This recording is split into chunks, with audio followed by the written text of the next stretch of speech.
आज जो हमने ये प्रेस कॉन्फ्रेंस बुलाई है, तो इसमें हमारी पंचायत के और पंचायत नहीं बल्कि हमारी बनी के भी कुछ सीरियस इशू हैं। हम उन मुद्दों पे आज बात करना चाहेंगे। तो मेरा नाम संजय कुमार है, मैं पंचायत कोटी वार्ड नंबर 1 का पंच भी हूँ। तो पंच होने के नाते और यहाँ का हिंदुस्तानी होने के नाते मेरे बहुत सारे दायित्व बनते हैं कि मैं इन इश्यूज़ को हाईलाइट करूँ। तो आज का कॉन्फ्रेंस बुलाने का यही हमारा इशू था। तो हमारी प्रॉब्लम, सबसे ज़्यादा प्रॉब्लम है रोड, स्कूल, हॉस्पिटल, पीएचई और बनी सब सेंटर जो सबसे बड़ी प्रॉब्लम है। मनरेगा, IAY, इंदिरा आवास योजना, कोरोना में लेबर जो थी हमारी बाहर फंसी हुई थी। इन सभी इश्यूज़ पे हम आपके साथ बात करना चाहते हैं ताकि आप मीडिया के द्वारा हमारी प्रॉब्लम्स को एडमिनिस्ट्रेशन तक और हमारे जितने भी पॉलिटिशियंस बैठे हुए हैं, जितनी भी पार्टीज़ के लोग बैठे हैं, वहाँ तक ये हाईलाइट इश्यूज़ हमारे वहाँ तक पहुँचे और इन पर वो रद्द-ए-अमल करें। इसके बाद देखो रोड की प्रॉब्लम है। सबसे प्रॉब्लम है हमारी कोटी रोड, कोटी और बिलजेडी रोड की प्रॉब्लम है। इसका काम 2016 में शुरू हुआ था, लेकिन आज तक वो रोड नहीं बन पाया। कभी फॉरेस्ट की क्लियरेंस, कभी किसी और चीज की क्लियरेंस। ये क्लियरेंस कौन करेगा? क्या हम लोग करेंगे? फॉरेस्ट की जिम्मेवारी नहीं है, फॉरेस्ट वालों की क्लियरेंस हो जाती है, फिर ये रुकते क्यों है? आते हैं हमारे पॉलिटिकल लीडर आते हैं, वो एक चला जाता है, दूसरा उस पर इल्जाम ठोकता है। इल्जाम ठोकने के बजाय अगर वो चला गया, वो नालायक था, तो हमने उसकी जगह आप लोगों को लाया गया ताकि आप उस रोड की और उस जो उनमें कमियां थी उन कमियों को दूर करें। लेकिन आप साहब कमियां दूर करने के बजाय आप इल्जाम पे इल्जाम ठोके जा रहे हैं। इसके बाद बनी सबसे चंडियार हॉस्पिटल की मैं बात करूंगा, PHC चंडियार। वहाँ जो है हमारे एक ही रूम में हमारा PHC चल रहा है और वहीं पे उसी PHC में जितनी भी डिलीवरी होती है वहीं पे होती है। हमारे डॉक्टर साहब भी वहीं पे सोते हैं और एक ही बिल्डिंग, एक ही कमरा है। स्कूल है हमारा चंडियार हाई स्कूल, कितनी देर से बना हुआ है, लेकिन वहाँ पे भी एक कमरा, 2 कमरे हैं। 2 कमरे में वो हमारा हाई स्कूल चल रहा है। तो ये बताइए साहब कि ये हमारा स्कूल कैसे और क्या डेवलपमेंट करेंगे? रोड जो है ये इल्जाम पे इल्जाम की वजह से हम लोगों को खमियाजा भुगतना पड़ रहा है। देखो रोड का मसला है हमारा, यहाँ हमारे बनी के पॉलिटिशियन ने कुछ भी नहीं किया। ये किसी ने भी हमारे दोले माता और जोड़े माता, बनी के अंदर इतनी 2 पॉपुलर जगह हैं, 2 धर्म स्थल हैं जहाँ पे काफी लाखों करोड़ों की तादाद में पैसा चढ़ती है और लोग वहाँ पे आते हैं, लेकिन वहाँ तक उन्होंने रोड नहीं पहुँचाया और एक चला जाता है, दूसरे पे इल्जाम ठोकता रहता है और इसी में वक्त निकल जाता है। बनी सब सेंटर की मैं बात करूंगा।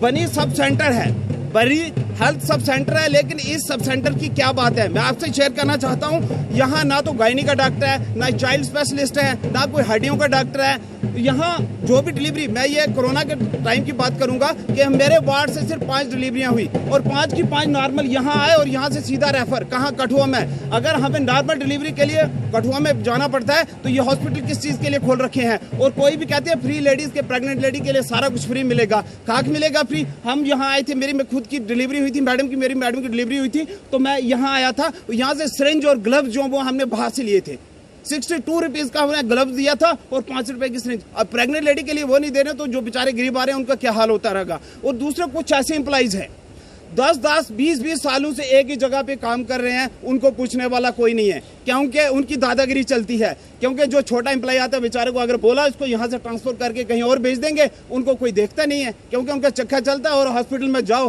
कुर्ता पजामा में आए, पूरी टाइल से जैसे लगता है ये लीडर लोग हैं, ये डॉक्टर नहीं है, ये लीडर लोग हैं। और यहाँ 20-20, 25-25 साल से काम करें। मैं एडमिनिस्ट्रेशन से और अपने जितने भी पॉलिटिशियन और गवर्नर साहब से ये रिक्वेस्ट करना चाहता हूँ कि इनकी लिस्ट बनाई जाए, इनको चेक किया जाए। जो भी 10-10, 20-20 सालों से यहाँ काम कर रहे हैं उनकी ट्रांसफर भी होनी चाहिए। ये ट्रांसफर सिर्फ गरीब लोगों की थोड़ी होनी चाहिए। इसके बाद मैं मनरेगा की बात करूंगा। मनरेगा में 17-18 की 2017-18 की जितनी भी पेमेंट्स है, जितनी भी लाइबिलिटीज हैं, वो नहीं हुई हैं।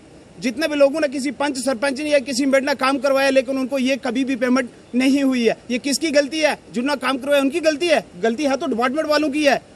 ये क्या खमियाजा लोगों को? तो मैं एडमिनिस्ट्रेशन ये रिक्वेस्ट करना चाहूंगा कि प्लीज इस पे देखा जाए, लोगों की पेमेंट जो है उसको करवाया जाए। और दूसरा इंदिरा आवास योजना, बहुत सारे कुछ ऐसे केसेस थे जिनके घर बने, किसी की 1 किस्त पड़ी है, किसी की 2 पड़ी है, और बाकी कहा जी बिल्कुल साहब ये खत्म हो गया, अब ये स्कीम ही बंद हो गया। लेकिन ऐसा नहीं है सर। अगर स्कीम बंद हुई है तो पहले उसकी क्लियरिटी, मेरी यही रिक्वेस्ट रहेगी, या तो उनकी क्लियरेंस की जाए, नहीं तो न्यू स्कीम में उनको डाला जाए और उनके घर की जो वो कंप्लीशन होनी चाहिए। इसके बाद मैं टूरिज्म की बात करूंगा सर। टूरिज्म देखिए कुरैशी साहब, आप भी जाते हैं भद्रवाह में, कभी वहां से रिपोर्टिंग करते हैं, कभी बनी मझीरी में जाकर रिपोर्टिंग करते हैं। आप देखिए सर क्या टूरिस्ट आएंगे हमारे सरथल में जाके। पहले रोड की हालत देखिए, वहां जाने के लिए उनके गाड़ी का टायर भी पंचर हो जाए, इससे खच्चर का रास्ता जो अच्छा होता। फिर कहते हैं पॉलिटिशियन यहाँ बैठ के हमने ये किया, हमने वो किया। क्या किया साहब, क्या किया? अगर टूरिज्म की बात है तो टूरिज्म को बढ़ावा देने के लिए टूरिज्म बाहर से हम क्या टूरिज्म लाएंगे? हमारे कठुआ के जो लोग हैं, डिस्ट्रिक्ट कठुआ के 60% लोग ऐसे जिनको बनी का भी पता नहीं है, तो हम क्या टूरिज्म? लखनपुर पुल से आने के लिए कोई आरओ या कोई मार्किंग का निशान वगैरह नहीं लगा हुआ है, और फिर डेवलपमेंट कहाँ से होगी सर? बनी सबसे बैकवर्ड रह गया सर इन पॉलिटिशियन की वजह से, एक दूसरे पे इल्जाम लगाने की वजह से। और दूसरा सर, भद्रवाह में अभी रिसेंटली एक हाई अल्टीट्यूड रिसर्च आयुर्वेदिक जो था वो इंस्टीट्यूट जो है वो उसको सैंक्शन मिला, और अभी मुझे लगता है 1 हफ्ते में वो काम भी लगने वाला। क्या सर 100 करोड़ वहाँ भद्रवाह में लग सकता है? क्या बनी के लिए कोई 10 करोड़ भी नहीं आ सकता है?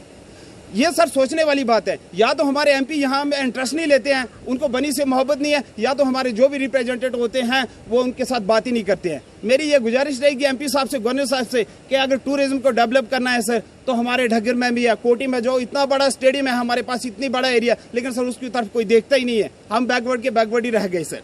और उसके बाद सर हमारा पीएचई का मामला, पीएचई सर वार्ड नंबर 1 कोटी और चंडियार का है सर। इसकी मैं अभी डीसी साहब पीछे और श्री डॉक्टर राघव लंगर जी आए थे, उनसे हमने ये अप्रोच किया था कि हमारा जो वो प्रोजेक्ट सैंक्शन हो गया सर, 1 साल हो गए, वो यहाँ से तब्दील भी हो गए, लेकिन हमारा प्रोजेक्ट अभी तक नहीं आया। बर्फबारी में हम लोगों को 2 किलोमीटर दूर से जाके पानी लाना पड़ता है सर, और सर हम कहाँ से पानी पियेंगे? सर्दी में अभी तक कोई भी प्रोजेक्ट नहीं है। ये भी हमारी गुजारिश रही कि हमें वो जो है प्रोजेक्ट वो आना चाहिए। सबसे बड़ी समस्या सर अब हमारी लेबरर है, लेबरर जो इस देश का सरमाया है सर। अगर ये लेबर चाहे तो सर दरिया के रुख को मोड़ सकती है और पहाड़ के सीने को चीर के सामने रख सकती है सर, लेकिन सर इन लेबरों को कुचला जा रहा है, इन लेबर की तरफ कोई भी ध्यान नहीं दिया जा रहा है सर। अभी देखो रिसेंटली हमारे उधर क्वारंटाइन सेंटर में एक लेबर वालों को इतनी बेरहमी से मारा गया, लेकिन सर किसी भी एडमिनिस्ट्रेटर ने या किसी भी पॉलिटिशियन ने सर उसका वो